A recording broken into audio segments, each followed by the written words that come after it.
आज हम एक्सेल के 5 सुपर उपयोगी फार्मूला के बारे में बात करेंगे। Count if, count ifs, counta, count blank और फ्रीक्वेंसी। ये फार्मूला डेटा एनालिसिस को आसान बनाते हैं। तो चलिए बिना टाइम वेस्ट किए शुरू करते हैं। सबसे पहले बात करते हैं काउंट इफ फार्मूले की।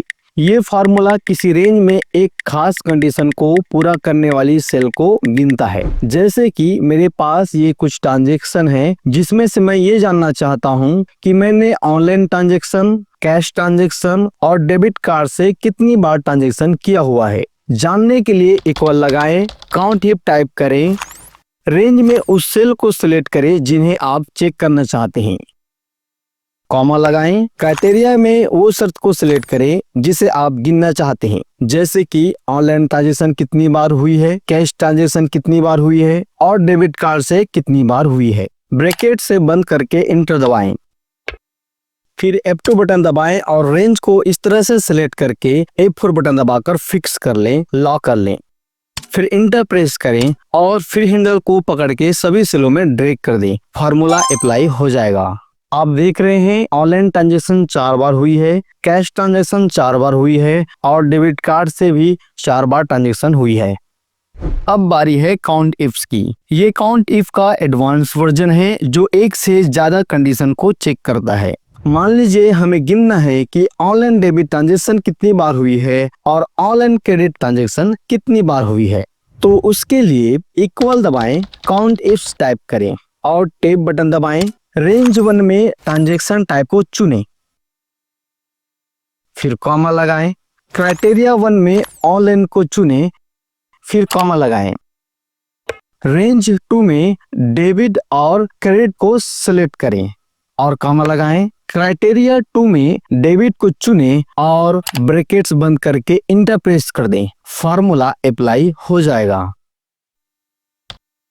जब मैं फिल हैंडल को पकड़ के नीचे की ओर खींचता हूं तो फार्मूला सभी सेलों में अप्लाई नहीं हो रही है, रिजल्ट सही नहीं मिल रहा है। तो सही करने के लिए हमें सेल और कॉलम को लॉक करना पड़ेगा। तो चलो सेल और कॉलम को लॉक करने के तरीका सीखते हैं। कीबोर्ड में F2 बटन दबाएं। क्राइटेरिया रेंज को इस तरीके से सिलेक्ट करके F4 दबाकर फिक्स कर लें। क्राइटेरिया 1 में मैं कॉलम को लॉक करना चाहता हूं, इसलिए मैं F के सामने डॉलर का चिन्ह लगा रहा हूं। क्राइटेरिया रेंज 2 को भी इस तरह से सिलेक्ट करके F4 दबाकर फिक्स कर लें। क्राइटेरिया 2 में मैं रो को लॉक करना चाहता हूं, इसलिए G और 1 के बीच में डॉलर का सिंबल लगा रहा हूं। इंटर प्रेस करें और फिल हैंडल को पकड़ के इस तरीके से ड्रैग कर लें। फार्मूला सभी सेलों में अप्लाई हो जाएगा। डेबिट में रिजल्ट 2 आया है, यानी कि 2 बार ऑनलाइन डेबिट हुआ है और क्रेडिट में भी 2 आया है, यानी कि 2 बार ऑनलाइन क्रेडिट हुआ है। अब बात करते हैं काउंटा की। ये फार्मूला उन सेल को गिनता है जो खाली नहीं है, यानी कि जिसमें कोई वैल्यू, टैक्स नंबर हो। ये भरी हुई सेल को गिनता है। उदाहरण के लिए मेरे पास एक सेमिनार हॉल की सीट बुकिंग है। मान लीजिए मुझे चेक करना है कि कितने सीट अभी तक बुक हो चुकी है और कितने सीट अभी तक खाली है। जानने के लिए इक्वल दबाएं और काउंटा टाइप करके टैब दबाएं। वैल्यू 1 में पूरे बुक सीट को सिलेक्ट करें और ब्रैकेट लगा के बंद कर दें। फिर इंटर प्रेस करें, बुक सीट काउंट हो जाएगी। रिजल्ट 150 है, यानी कि 150 सेल भरी हुई है। जैसे जैसे सीट बुक होते चली जाएगी ये काउंट होती जाएगी। अब आते हैं काउंट ब्लैंक पर। काउंट ब्लैंक फार्मूला बिल्कुल काउंटा का उल्टा है। ये खाली सेल को गिनता है। इक्वल दबाएं और काउंट ब्लैंक टाइप करके टैब दबाएं। रेंज में पूरे डेटा को सिलेक्ट करें और ब्रैकेट लगाकर बंद कर दें, फिर इंटर प्रेस करें। ब्लैंक सीट काउंट हो जाएगी। रिजल्ट में 97 है, यानी कि 97 सेल खाली है। रिजल्ट 83 है, यानी कि 83 सेल खाली है।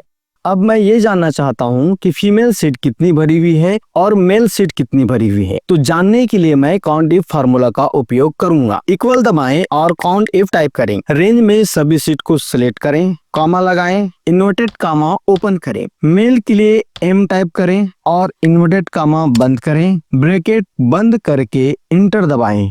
अभी तक मेल से 69 भरी हुई है। फीमेल के लिए भी सेम फार्मूला अप्लाई करें, या तो फिर आप फार्मूला को ड्रैग एंड ड्रॉप कर दें और F2 बटन दबाकर M की जगह F टाइप कर दें और इंटर प्रेस करें।